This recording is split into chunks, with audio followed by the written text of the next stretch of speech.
Diyos talaga ang pinagkatiwalaan mo. Ito talaga ang ibibigay ng resulta.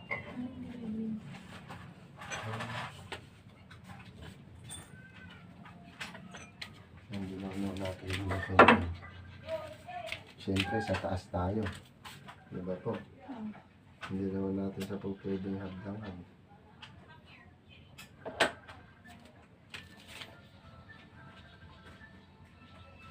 Kung napakita niyo sa atin, gano'n mo talaga.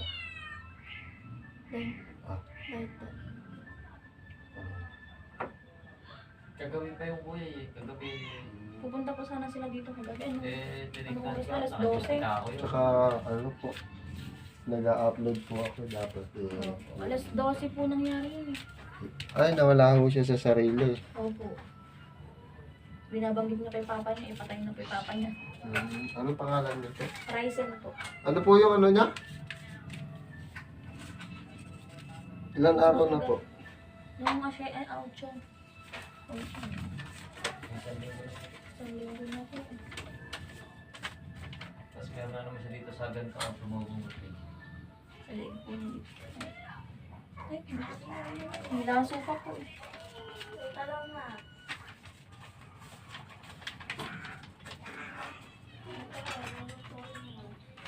Bali, ayan po ilang araw na po. Ay, isang linggo na po.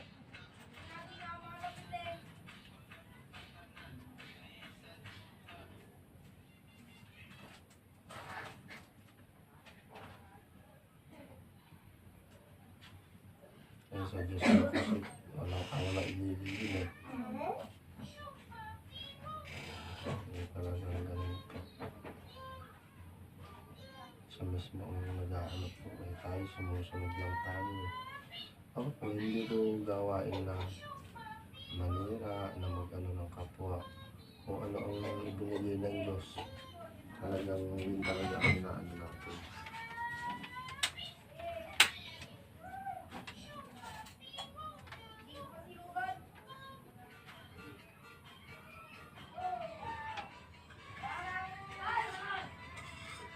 Tao po ang gumawa na to.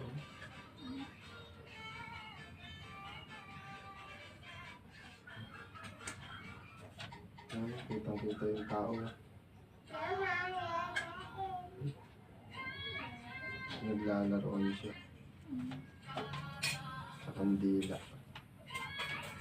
Hindi ako nang susulat ako yun.